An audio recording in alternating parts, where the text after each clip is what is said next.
শুভ সকাল আমার প্রিয় বন্ধুরা, কেমন আছে সবাই? আশা করছি সকলে অনেক বেশি ভালো আছো। আমরাও না বেশি ভালো আছি। ভারতের ছোট্ট একটি গ্রাম থেকে আমি রূপা, ব্লগার রূপা চ্যানেলে সকলকে স্বাগত জানিয়ে আজকের ব্লগটি শুরু করছি। তো চলো, প্রথমে উঠোন ঝাড় দেওয়া থেকে শুরু করলাম। এই স্বাদের সংসারটা, মায়ার সংসারটা, এটার প্রতি মায়া মমতা ভালোবাসা ভরা সংসার। তারপরেও এই যে কিছু কিছু সময় একঘেয়েমি, নিজের মনের ওপরে জোর দিয়ে সংসারের যাবতীয় কাজ করে যাওয়া, সবার চাহিদা পূরণ করে যাওয়া, আমার মনে হয় এর থেকে একটু ব্রেক নেওয়ারও দরকার আছে। আজ আমি ব্যাগপত্র গুছিয়ে অনেক দূরে কোথাও যেতে চলেছি, আর অবশ্যই তোমাদের সাথে শেয়ার করব। পাশে থেকো। তো দেখো, উঠোনটাকে খুব সুন্দর করে ঝাড়ু দিয়ে নিচ্ছি। সকালের প্রচুর গরম তাপ, আর তার সঙ্গে রোদ্দুর। এখন একটু রোদ্দুরটা কম আছে, একটুখানি বাদে উঠবে প্রচুর রোদ্দুর। তো এই ভাদ্র মাস মানে গরমের তো আর কুল কিনারা নেই। এমন ঘামছি, একদম নাইটিটা পুরো ভিজেই থাকছে। আমার ঠান্ডাতে অ্যালার্জি, আর বারবার এই নাইটি ভেজার কারণে গলাটা বসেই যাচ্ছে, ঠিকই হচ্ছে না। বারবার করে ঠান্ডা, সর্দি, কাশি এগুলো আমার ছাড়াচ্ছেই না। এর কোনো ঘরোয়া উপায় তোমরা যদি কেউ জানো, অবশ্যই আমাকে জানিও যে এই ঠান্ডা সর্দি থেকে কিভাবে বাঁচবো। একবার গরম তো একবার ঠান্ডা, তো এই নিয়েই কাটছে জীবন। তো যাই হোক, তারপরে একটু ফিরফিরে হাওয়া আছে, মাঝে মধ্যে ভালোই লাগছে। এখন চলো, এই ডোবের ওপর সামনের উঠোন পরিষ্কার করব, আর আমার যে মুরগিরা আছে এদেরকেও খেতে দেব। তো আমাকে কাল অনেক বোনেরা কমেন্ট করেছো, আমাদের কমেন্টের এখন আর রিপ্লাই দাও না। অনেক বড় ইউটিউবার হয়ে গেছো তো ভুলেই গেছো। তো না গো, সেরকম কোনো ব্যাপার না। কি বলো তো, ভয়েস ওভার দিতে গেলে একটা নির্দিষ্ট সময় নিয়ে বসতে হয়, আর অনেক সময় নিয়ে বসতে হয়। সেই সময়টা যদি হাতে না থাকে, 2 ঘন্টা তো ধরেই নাও নিয়ে বসতে একটা বড় ভিডিও এডিট করে ভয়েস দিতে গেলে। তো সেই সময়টা যখন হাতে না থাকে, তখন কিন্তু এই নামগুলো বলা যায় না, সবার কমেন্ট আর কি পড়া যায় না। তো আমার হাজব্যান্ডের ফোনটা বাড়িতে থাকলে তবু আমি সবার কমেন্টগুলো নিতে পারি। আর আমার একটা ফোনে ভয়েস ওভার দেওয়া, তারপরে তোমাদের কমেন্টগুলো দেখে বলা, এগুলো না হয়ে উঠছে না। তো যাই হোক, যেমনই হোক আমার ফোনটা চলার মতো মোটামুটি। কিন্তু যদি আর একটা যে কোনো একটা ফোন থাকতো বাড়িতে, আমি কিন্তু রোজই তোমাদের কমেন্টে রিপ্লাই দিতে পারতাম। তো কেউ কিছু মনে করো না প্লিজ। আমাকে আরেক বোন কমেন্ট করেছ, নদিয়াতে তো আর আসলে না, আর আমার মেয়ে বারবার করে কেক বানিয়ে দেখাতে বলছে, তুমি কবে বানাবে? তো ছোট্ট সোনার জন্য অনেক অনেক দোয়া রইল, অনেক ভালোবাসা রইল। সোনা যেন অনেক বড় হয়। আর একটুখানি আমি ফাঁকা টাইম বার করি, অনেক দিন থেকেই বলছি কেক বানানো দেখাবো, অবশ্যই দেখাবো। হামিদা খাতুন প্রোফাইল থেকে বোনকেও জানায় অনেক অনেক আন্তরিক ভালোবাসা, সব সময় এইভাবেই পাশে চাই। হামিদা বোনকেও জানায় অনেক ভালোবাসা, রোজা বোনকেও জানায় অনেক অনেক আন্তরিক ভালোবাসা। সফিউর রহমান প্রোফাইল থেকে বোনকে জানায় অনেক ভালোবাসা, সব সময় এইভাবেই পাশে থেকো। হাবিবা সুলতানা বোন বলেছে, যতই কমেন্ট করি নাম তো আর নেবে না আমার, তারপরেও তোমার ভিডিও অনেক ভালো লাগে, আর ছোট্ট মেয়ের জন্য অনেক ভালোবাসা, অনেক সুন্দর কথা বলে, অনেক অনেক ভালোবাসা রইল গো। আর আমি তোমার নামটা নিয়েছি, অবশ্যই কমেন্ট করে জানিও তুমি আমার আজকের ভিডিওটি দেখেছো কিনা। প্রথমা গড়াই বোনকেও জানায় অনেক অনেক আন্তরিক ভালোবাসা, এইভাবেই পাশে থেকো। আর এখানে ছাই তুলতে গিয়ে বিরাট দুর্ঘটনা, এত জোরে হাওয়া এসেছে, আর উল্টো পুরো চোখে মুখে ভর্তি হয়ে গেছে। আমি কিন্তু উঠে আবার চোখে মুখে পানি দিয়ে তারপরে এসছিলাম। তো অনেক কষ্ট হচ্ছিল, জ্বালা করছিল, তারপরে আবারও কাজ শুরু করলাম। শেখ অতুল প্রোফাইল থেকে বোন বলেছে, ঈশার কথাগুলো অনেক সুন্দর, মাশাআল্লাহ, আল্লাহর কাছে দোয়া করি অনেক বড় হও। অনেক অনেক ভালোবাসা রইল গো বোন, এইভাবেই আমার বাচ্চাদের আর আমার নিজের বোনের মতো পাশে থেকো। অর্পিতা দে জয়ী প্রোফাইল থেকে বোন বলেছে, তোমার কথাগুলো অনেক সুন্দর, আর প্রশ্ন করার আগেই তুমি উত্তর দিয়ে দাও, প্রশ্ন করার দরকার পড়ে না। অনেক ভালো লাগলো গো, এত সুন্দরভাবে তুমি যে কমেন্ট করেছো, সত্যি ভালো লাগলো। ভালো থেকো।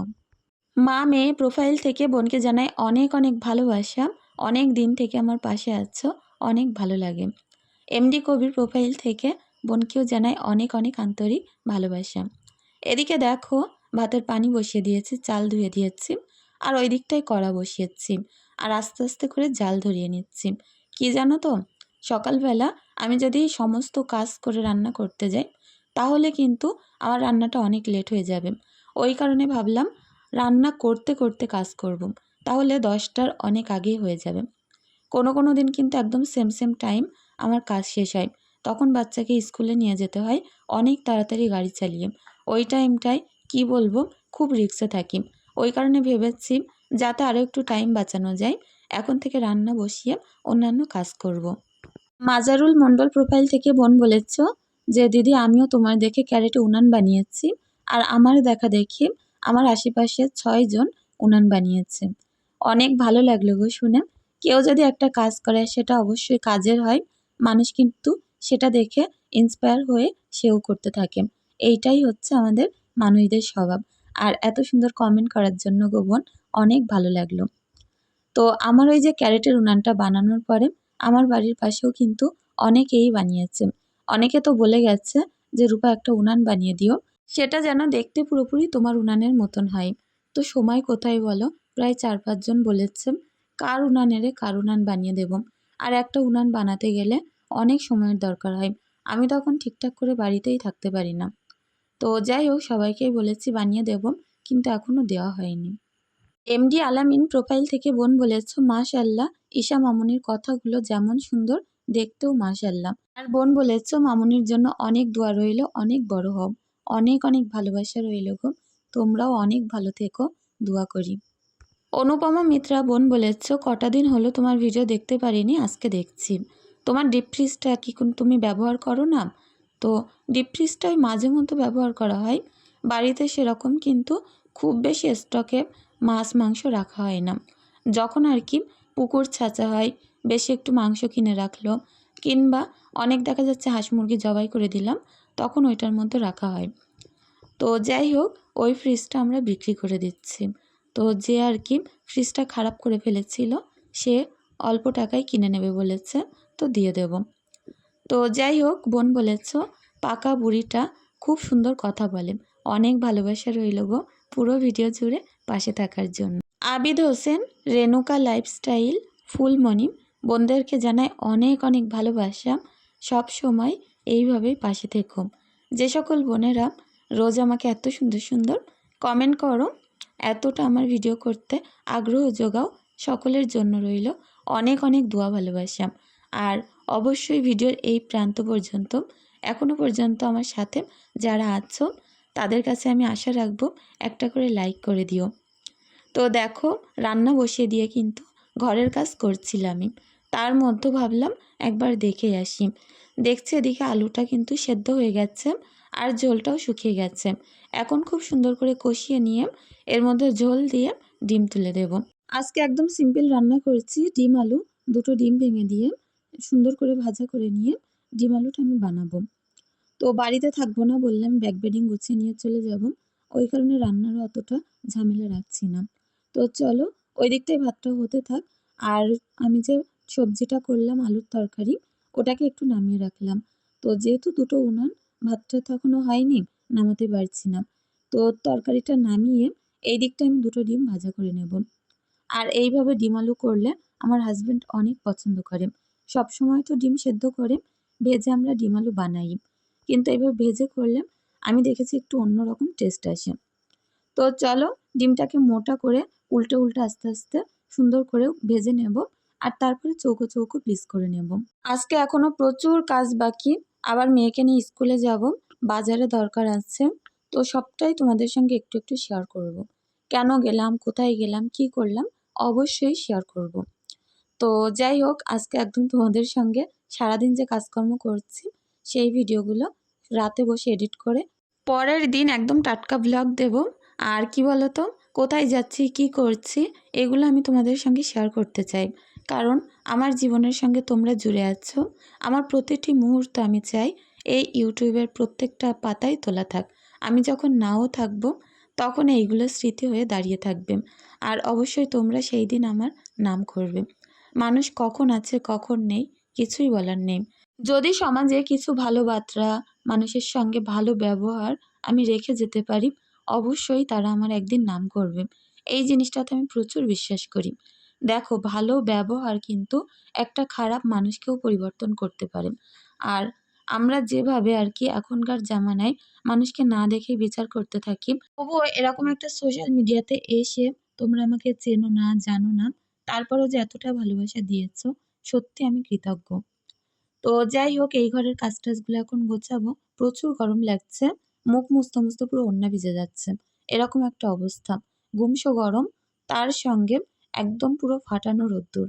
তো এই ভাদ্র মাসে জামাকাপড় শুকায় মানুষ, নতুন জামাকাপড় রোদ্রে দেয়। ঠিকই করে জানো তো? আমি ভাবছি এত টানা রোদ্দুর, কিছুদিন আগে পর্যন্ত একদম মেঘলা ওয়েদার থাকতো। আর এখন তো পুরোই রোদ্দুর। তো যাই হোক সন্ধ্যাবেলা একটু যাবো বাজারে। আর আমাদের এখানে বাজার কলকাতায় 50% অফার দিচ্ছে। আর আজকে আমাদের এখানে হাট বাড়াচ্ছে। অনেক জিনিসপত্র কম দামে বিক্রি হয়। প্রচুর জিনিসপত্র পাওয়া যায় বাচ্চাদের বলো, বড়দের বলো। জুতো থেকে, সংসারের জিনিস থেকে, জামাকাপড় থেকে প্রচুর আইটেম আছে। প্রচুর দোকান। তো যত বাজারে দোকানদারেরা ছিল আর কি, এখন তারা কিন্তু সবাই হাটে দোকান কিনেছে। আর ওখানে সপ্তাহে ২ দিন করে বসে। যারা আর কি হাসনাবাদের আশেপাশে আছো, তারা নিশ্চয়ই জানো যে সর্দার হাট বলে হাটটা কতটা ফেমাস। আর ওখানে কিন্তু দূর দূরান্ত থেকে লোকজন আসে। যারা একটু দূর থেকে আমার ভিডিও দেখছো, একবার আমাদের এই হাটে বাজারে এসে দেখবে প্রচুর দাম কমে জিনিসপত্র পাওয়া যায়। তো আমিও ভাবছি চলো আজকে বাচ্চাদের কিছু কিনে কেটে দেওয়া যাক। এমনিতেও খরচা করতে একটু মায়া লাগে। যতই হোক কষ্ট করে ইনকাম করা পয়সা, তারপরেও কিছু সময় বাচ্চাদেরকে কিন্তু দিতেই হয়। তাদের আবদার মেটাতেই হয়। যতই যাই করি না কেন, বাচ্চাদের আবদার তো মেটাতেই হবে সবার আগে। এদিকে আমার ড্রেসিং টেবিলের কাজটা পরিষ্কার করলাম। রোজ মুছি তারপরেও পরিষ্কার থাকে না। ঈশা প্রত্যেকদিন বডি লোশন, বডি ওয়াশ এটা ওটা নেয়। নিয়ে না ওই হাতে মেখে ছাপ বসিয়ে দেয়। আর ওই কাজটা পুরো ঘোলা হয়ে থাকে। ওই কারণে কাজটা ২-৩ বার করে মুছতে হয়। এখন তো আমি বডি লোশনগুলো নিচেই রাখতে পারি না, ওপরে রাখতে হয়। এখন এসেছে এই যে সন্ধ্যা ঘোর। তো আমরা বেরিয়ে পড়লাম একটু কেনাকাটার উদ্দেশ্যে। তো যাই হোক আমাদের বাজারটা দেখো। তো এখন একটু ফাঁকা আছে কিন্তু ওই পাশটায় না প্রচুর ভিড়। সামনে আবার রেলগেট আছে। যদি গেট পড়ে তো ব্যাস প্রচুর ভিড় হয়ে যাবে। এখান থেকে যাচ্ছিলাম আর এত সুন্দর ঠান্ডা একটা হাওয়া বইছে এখন। সারাদিন প্রচুর গরম আর এখন পুরো ঠান্ডা হাওয়া। তো যাই হোক কেনাকাটা করলাম, বাড়িতে আসলাম সন্ধ্যার পরে। এখন দেখো ঈশার জন্য একটা এই প্যান্ট নিয়েছি, হট প্যান্ট। আর সেম প্যান্ট একটা সিমরানের জন্যও খুঁজেছিলাম। কিন্তু সিমরানেরটা একটু ডিজাইন কম। তবে একটা দিক থেকে ভালো হয়েছে, সিমরান যেহেতু একটু বড় হয়ে গেছে, ওর কিন্তু বেশি ডিজাইন পরলে ভালো লাগবে না। আর এই যে সিমরানের আর আমার জন্য দুজনের জন্য দুটো প্যান্ট নিয়েছি। এই প্যান্টগুলো একটুখানি গোজের উপরে, 3/4 না। আর আমি নিয়েছি একটা জিন্স। তো এটা প্রচুর পাতলা, গরমে পরে তো অনেক শান্তি। যে কোনো চুড়িদারের সঙ্গে, কুর্তির সঙ্গে আমি পরতে পারবো। সিমরানের জন্য নিয়েছিলাম একটা জামা, আমার জন্য একটা টপ নিয়েছি। আর এখানে ৩ খানা ওড়না, ৩টে সাদা ওড়না, একটা কালো ওড়না। তো যাই হোক তারপরে ওই একটা কুর্তি দেখালাম, ওইটা নিয়েছিলাম আগের দিন। আর সিমরানের কটা গেঞ্জি কিনেছি। তো চলো এখন ব্যাগ পত্র গুছিয়ে নিই। বাড়ি থেকে চলে যাচ্ছে অনেকটা দূরে। তার আগে ভাবলাম তোমাদের সঙ্গে শেয়ার করতে থাকি। তো এই যে ব্যাগপত্র গোছাচ্ছি এখানে প্রায় সবটাই আমার জামাকাপড়। আর একটা মেয়েরা দেখবে বাইরে বেড়াতে গেলে কত পরিমাণে জিনিসের দরকার পড়ে। তো এত বড় ট্রলি ব্যাগ পুরোটাই আমার জামায় ভরে গেছে। আমি ভাবছিলাম বাচ্চাদের জন্য কি করব। তারপরে ভাবলাম না এগুলোকে রোল করে সরিয়ে দিয়ে বাচ্চাদেরগুলো একপাশে নিয়ে নিই। তো চলো ব্যাগপত্র গুছিয়ে বাচ্চাদেরকে গুছিয়ে নিয়ে এইবার চলে যাব। আর এই সুতি একদম পুরো সুতি জামাটা পরেই যাব। যেহেতু অনেক দূরে যাচ্ছি ওই কারণে প্লেন সুতির একটা জামা পরলাম। তো যাই হোক আমার আজকের ভিডিওটি কেমন লাগলো কমেন্টে জানিও। যদি কোনো ভুল ত্রুটি থাকে ক্ষমা সুন্দর দৃষ্টিতে দেখো। চলো আজকের ভিডিওটি এখানেই শেষ করছি। সকলে অনেক ভালো থেকো, সুস্থ থেকো। ধন্যবাদ।